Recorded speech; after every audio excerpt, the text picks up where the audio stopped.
రాష్ట్రంలో అధికారంలో ఉన్న కూటమి ప్రభుత్వం విద్యుత్ ఛార్జీలు పెంచిందని, పెంచిన విద్యుత్ ఛార్జీలు వెంటనే తగ్గించాలని కోరుతూ నిన్నటి రోజున వైసీపీ పార్టీ రాష్ట్ర వ్యాప్తంగా ధర్నాలు చేయడం జరిగింది.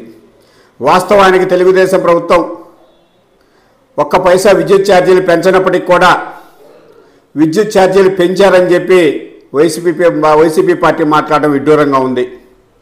గత వైసీపీ ప్రభుత్వంలో ఏవైతే ట్రూఅప్ ఛార్జీలు వసూలు చేయాలని చెప్పి ఆదేశించారో వాటిని మాత్రమే ఈరోజు తెలుగుదేశం ప్రభుత్వం వసూలు చేస్తుంది తప్ప తెలుగుదేశం ప్రభుత్వం కొత్తగా ఒక్క పైసా కూడా విద్యుత్ ఛార్జీలు పెంచలేదు, వసూలు చేయటం లేదు.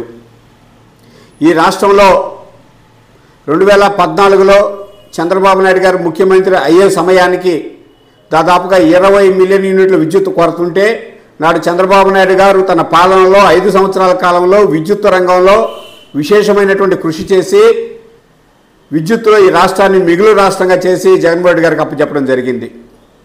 జగన్మోహన్ రెడ్డి గారి పాలనలో అన్ని వ్యవస్థలు నిర్వీర్యమైనట్టే విద్యుత్ వ్యవస్థ కూడా నిర్వీర్యమైంది.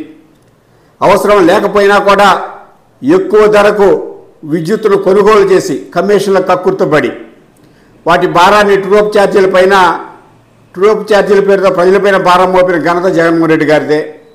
అంతేకాదు రాష్ట్రంలో ప్రభుత్వ రంగంలో ఉన్నటువంటి థర్మల్ స్టేషన్లు అన్నింటినీ కూడా నిర్వీర్యం చేసి ప్రభుత్వ రంగంలో ఉన్న వాటికి సరైన సహకారం అందించకుండా ప్రైవేటు రంగాన్ని ప్రోత్సహించిన ఘనత కూడా జగన్మోహన్ రెడ్డి గారిదే.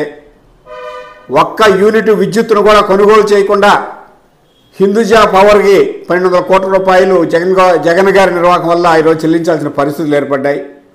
అంతేకాదు ఈ రాష్ట్రంలో ఉన్నటువంటి విద్యుత్ రంగంలో ఉండే అన్ని ట్రాన్స్మిషన్స్లో కావచ్చు, జనరేషన్లో కావచ్చు, అన్ని విభాగాల్లో కూడా ఈరోజు అనేక రకాలైనటువంటి సమస్యలు, అవినీతి ఎక్కువైపోయి విద్యుత్ రంగమే నిర్వీర్యమైన పరిస్థితులు మనం చూసాం. గతంలో చంద్రబాబు నాయుడు గారు ముఖ్యమంత్రిగా ఉన్న ఉమ్మడి రాష్ట్రంలో ముఖ్యమంత్రిగా ఉన్న సమయంలో ఈ దేశంలోనే మొట్టమొదటిసారిగా విద్యుత్ సంస్కరణలు శ్రీకారం చుట్టి ఆ రోజు ఉమ్మడి రాష్ట్రంలో ఆయన అమలు చేసినటువంటి విద్యుత్ సంస్కరణలు నేడు దేశవ్యాప్తంగా అమలవుతున్నాయంటే చంద్రబాబు నాయుడు గారి విజనరీకి నిదర్శనం, ఆయన గొప్పతనానికి నిదర్శనం. అదే జగన్మోహన్ రెడ్డి గారి పాలన చూస్తే ఏ రాష్ట్రంలో లేనట్లుగా ఈ రాష్ట్రంలో అవినీతి అక్రమాలతో విద్యుత్ రంగాన్ని నిర్వీర్యం చేసిన కాదు జగన్మోహన్ రెడ్డి గారిది.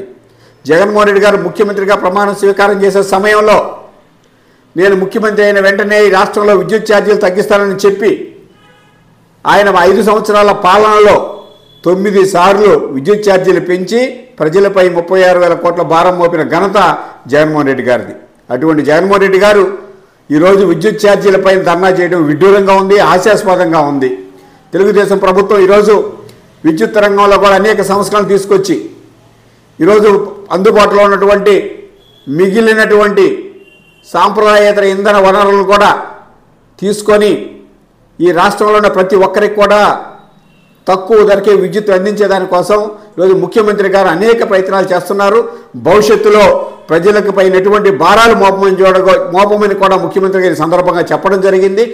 ఈరోజు కేవలం కూటమి ప్రభుత్వ అధికారులకు వచ్చి 6 నెలల కాలంలోనే ఏదేదో జరిగిపోయినట్టుగా, ఏదేదో ప్రజలకు చేయలేదన్నట్లుగా పెద్ద ఎత్తున గగ్గోలు పెడుతున్న జగన్మోహన్ రెడ్డి గారు నువ్వు పెంచిన విద్యుత్ ఛార్జీలకు ముందు సమాధానం చెప్పి తర్వాత ధర్నా చేయాలని చెప్పి సందర్భంగా డిమాండ్ చేస్తున్నాం.